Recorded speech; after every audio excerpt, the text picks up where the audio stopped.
Welcome back to my channel. ಹೊಸದಾಗಿ channel ನೋಡ್ತಾ ಇದ್ದರೆ ಸಬ್ಸ್ಕ್ರೈಬ್ ಮಾಡಿಕೊಂಡು ಸಪೋರ್ಟ್ ಮಾಡಿ.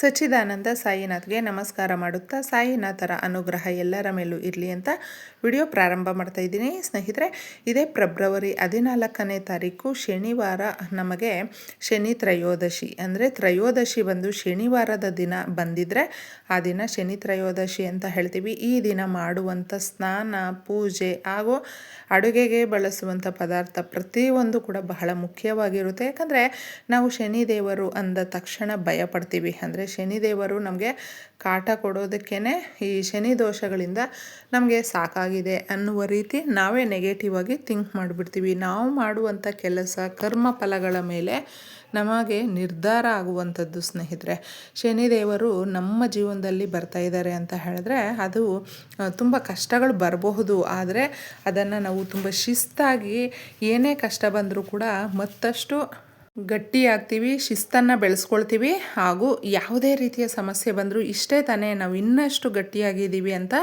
ಧೈರ್ಯ ಅನ್ನೋದು ಬರುತ್ತೆ. ಅದಕ್ಕೋಸ್ಕರ ಶನೇಶ್ವರನನ್ನು ಪೂಜಿಸುವಂಥ ಈ ಶನಿವಾರದ ದಿನ ನೀವು ತಪ್ಪದೆ ಸ್ನಾನದ ನೀರಿಗೆ ಇದನ್ನು ಬೆರೆಸ್ಕೊಂಡು ಸ್ನಾನ ಮಾಡೋದ್ರಿಂದ 7 ಜನ್ಮದ ಈ ಪಾಪ ಏನಿರುತ್ತೆ ನೋಡಿ, ಆ ಪಾಪಗಳು ಹೋಗಿ ನಮಗೆ ಪುಣ್ಯ ಅನ್ನೋದು ಬರುತ್ತೆ. ನಾವೆಲ್ಲರೂ ಮನುಷ್ಯರೇ, ಒಂದಲ್ಲ ಒಂದು ಕಾರಣಕ್ಕೆ ಗೊತ್ತೋ ಗೊತ್ತಿಲ್ಲದೆ ಏನಾದರೂ ತಪ್ಪುಗಳು ಮಾಡ್ಕೊಂಡು ಬಿಟ್ಟಿರ್ತೀವಿ. ಹಾಗೂ ಯಾರಿಗಾದರೂ ಏನಾದರೂ ಕೆಲಸ ಹಿಂಸೆ ಆ ಥರ ಎಲ್ಲ ಆಗಿರುತ್ತೆ. ಅದೆಲ್ಲವೂ ಕೂಡ ಹೋಗೋದಕ್ಕೆ, ಒಂದು ಉತ್ತಮವಾದಂಥ ಜೀವನ ನಮ್ಮದಾಗೋದಕ್ಕೆ ನಾವು ಅತಿಯಾಗಿ ಏನೆಲ್ಲ ಆಸೆ ಪಟ್ಟಿರ್ತೀವಿ, ಆ ಆಸೆಯಿಂದ ನಿರಾಸೆ ಆಗಿರುತ್ತೆ ನೋಡಿ. ಅಂತಹವರು ತಪ್ಪದೇ ಇದನ್ನು ಮಾಡ್ಕೊಳ್ಳಿ ಸ್ನೇಹಿತರೆ. ನಿಮ್ಮ ಕೋರಿಕೆಗಳು ನೆರವೇರುತ್ತೆ. ಹಣಕಾಸಿನ ಸಮಸ್ಯೆಗಳಿದ್ದರೆ ಪೂರ್ತಿಯಾಗಿ ದೂರ ಆಗುತ್ತೆ. ತುಂಬ ಆರೋಗ್ಯವಂತರಾಗಿರ್ತೀವಿ.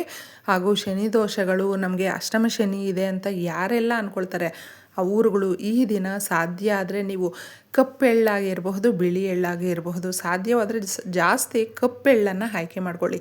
ಕಪ್ಪೆಳ್ಳನ್ನು ಸ್ನಾನದ ನೀರಿಗೆ ಹಾಕಿ ಸ್ನಾನ ಮಾಡೋದ್ರಿಂದ ತುಂಬ ಜನಕ್ಕೆ ಒಂದು ಭಯ ಅನ್ನೋದು ಇರುತ್ತೆ.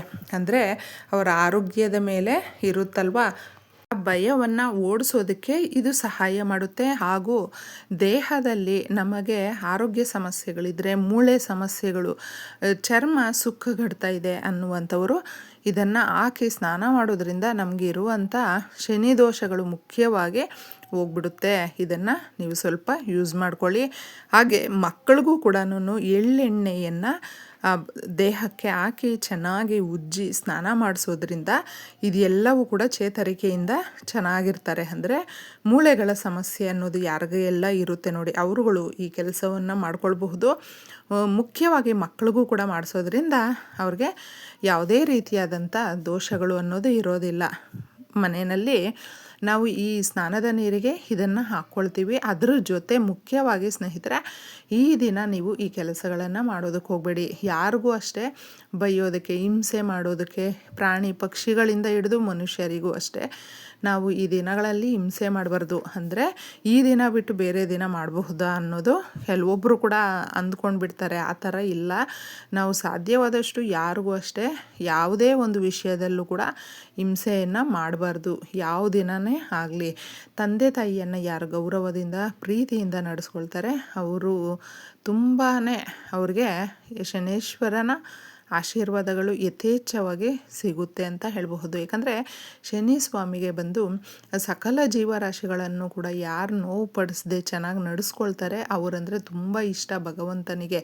ಈ ದಿನ ಆಂಜನೇಯ ಸ್ವಾಮಿಯನ್ನು ಕೂಡ ಯಾರು ಪೂಜೆ ಮಾಡ್ತಾರೆ ನೋಡಿ, ಅವ್ರಿಗೆ ತಪ್ಪದೆ ಈ ಶನಿ ದೋಷಗಳು ಅನ್ನೋದು ಅವ್ರ ಹತ್ರ ಕೂಡ ಸುಳಿಯೋದಿಲ್ಲ. ಆ ದಿನ ಮಾಡುವಂಥ ದೀಪಾರಾಧನೆ ಕೆಲಸ, ಗೌರ್ಮೆಂಟ್ ಕೆಲಸಕ್ಕಾಗಿ, ಪ್ರೈವೇಟ್ ಕೆಲಸಕ್ಕಾಗಿ ಹಾಗೂ ನೀವು ವ್ಯವಹಾರಕ್ಕಾಗಿ ಏನು ಮಾಡ್ಕೊಳ್ತಾ ಇರ್ತೀರ ನೋಡಿ, ನಿಮ್ಮ ಇಷ್ಟಾರ್ಥಗಳು ನೆರವೇರುತ್ತೆ.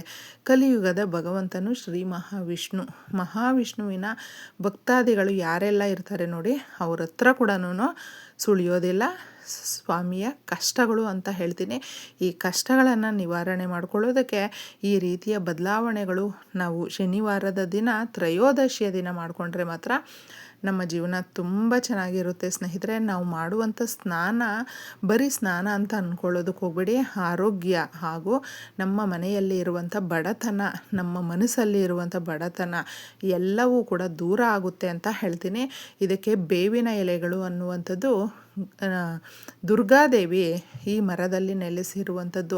ಸಮುದ್ರ ಮಂಥನದಲ್ಲಿ ಅಮೃತ ಬಿಂದುಗಳು ಬಿದ್ದಿರುವಂಥ ಈ ನೆಲದ ಮೇಲೆ ಆ ಜಾಗ ಏನಿರುತ್ತೆ ಆ ಜಾಗದಲ್ಲಿ ಈ ರೀತಿ ಬೇವಿನ ಮರಗಳು ಹುಟ್ಟಿರುವಂಥದ್ದು ಅನ್ನುವಂಥ ನಂಬಿಕೆ. ಇದನ್ನು ಮಾಡ್ಕೊಳ್ಳಿ. ಹಾಗೂ ಶನೇಶ್ವರನಿಗೆ ಶಂಕು ಪುಷ್ಪ ಅಂದರೆ ಬಹಳ ಪ್ರೀತಿಕರ. ಅಂದರೆ ನೀಲಿ ಕಲ್ಲರಲ್ಲಿ, ಬ್ಲೂ ಕಲ್ಲರಲ್ಲಿ ಯಾವುದೇ ಕಲ್ಲರ್ ಇದ್ದರೂ ಕೂಡ ಈ ಕಲ್ಲರನ್ನು ಬಹಳ ಇಷ್ಟಪಡುವಂಥದ್ದು. ಅದಕ್ಕೆ ಶಂಕು ಪುಷ್ಪ ಅಂತ ಹೇಳಿದ್ರೆ ಬಹಳನೇ ಪ್ರೀತಿಕರವಾಗಿರುವಂಥದ್ದು. ಇನ್ನು ಎಳ್ಳನ್ನು ಕೂಡ ಸ್ವಲ್ಪ ತಗೊಳ್ಳಿ. ಈ 3 ವಸ್ತುಗಳು ನಿಮಗೆ ಸಿಕ್ಕಿದ್ರೆ ತುಂಬ ಒಳ್ಳೆಯದು.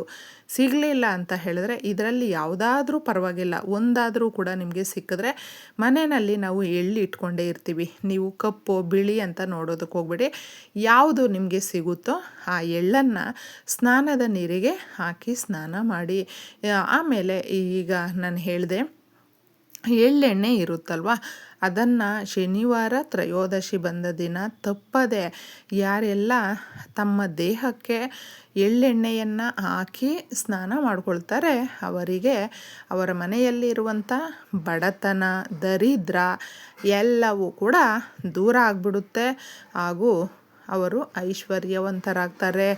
ಸಮಸ್ಯೆಗಳು ಬಗೆಹರಿದು ಸರಾಗವಾಗಿ ಜೀವನ ಅನ್ನೋದು ನಡೆಯುತ್ತೆ. ನಿಮಿಷಕ್ಕೂ ಹೆಜ್ಜೆಗೂ ಒಂದಲ್ಲ ಒಂದು ರೀತಿ ಕಷ್ಟ ಕಾರ್ಪಣ್ಯಗಳಲ್ಲೇ ಬೆಂದೋಗಿದ್ದೀವಿ ಅನ್ನುವಂಥವರು ಈ ಬದಲಾವಣೆಯನ್ನು ಈ ದಿನ ಮಾಡ್ಕೊಂಡು ನೋಡಿ. ಈ ದಿನ ಸೊಪ್ಪು, ಹಾಗಲಕಾಯಿ, ನಾನ್ ವೆಜ್ ಈ ಥರ ಇರುವಂಥ ಪದಾರ್ಥಗಳನ್ನು ತಿನ್ನೋದಕ್ಕೆ ಹೋಗ್ಬೇಡಿ. ಇದು ಶನಿವಾರ ತ್ರಯೋದಶಿಯ ದಿನ ನಾವು ತಿಂದಾಗ ನಮಗೆ ದಟ್ಟ ದಾರಿದ್ರ್ಯ ಅನ್ನುವಂಥದ್ದು ಇನ್ನೂ ಕಾಡೋದಕ್ಕೆ ಪ್ರಾರಂಭ ಆಗಿಬಿಡುತ್ತೆ. ಅದಕ್ಕೆ ಸ್ವಲ್ಪ ಅದನ್ನು ನೀವು ಈ ದಿನ ಕಡಿಮೆ ಮಾಡ್ಕೊಳ್ಳಿ. ವುಡ್ಡನ್ ವಸ್ತುಗಳನ್ನು ತಗೊಂಡು ಬರಬೇಡಿ. ಕಬ್ಬಿಣದ ವಸ್ತುಗಳನ್ನು ಮನೆಗೆ ಕೊಂಡ್ಕೊಂಡು ಬರಬೇಡಿ. ಹಾಗೆ ಈ ದಿನ ಮುಖ್ಯವಾಗಿ ಎಣ್ಣೆ ಪದಾರ್ಥಗಳನ್ನು ಮನೆಗೆ ತಗೊಂಡು ಬರಬಾರ್ದು. ಅಂದರೆ ದೀಪಕ್ಕಾಗಿರಬಹುದು ಅಥವಾ ನಾವು ಪೂಜೆಗೆ ಆಗಿರಬಹುದು, ಬಳಸೋದಕ್ಕೆ ಅಂತ ತಗೊಂಡು ಬರ್ತೀವಲ್ವ, ಈ ದಿನಗಳಲ್ಲಿ ತಗೊಂಡು ಬರೋದಕ್ಕೆ ಹೋಗಬೇಡಿ. ಈ ದಿನ ಶನಿವಾರ ಉಪ್ಪನ್ನು ಕೂಡ ಮನೆಗೆ ಕೊಂಡ್ಕೊಂಡು ಬರಬಾರ್ದು. ಇದನ್ನು ಕೂಡ ಗಮನದಲ್ಲಿಟ್ಕೊಳ್ಳಿ. ಯಾಕಂದರೆ ಕೆಲವೊಂದು ವಸ್ತುಗಳನ್ನು ಮನೆಗೆ ಕೊಂಡ್ಕೊಂಡು ಬರೋದ್ರಿಂದ ಅದರ ಜೊತೆ ನಮಗೆ ಕಷ್ಟಗಳು ಕೂಡ ಜೊತೆಯಲ್ಲೇ ಬರೋದ್ರಿಂದ ಇದನ್ನು ನೀವು ಅರ್ಥ ಮಾಡಿಕೊಂಡು ಫಾಲೋ ಮಾಡಿ ನೋಡಿ. ಎಷ್ಟು ಸುಲಭವಾಗಿರುತ್ತೆ ಹಾಗೂ ನೆಮ್ಮದಿಯ ಜೀವನ ಅನ್ನೋದು ನಮಗಾಗುತ್ತೆ ಅಂತ ಹೇಳ್ತೀನಿ.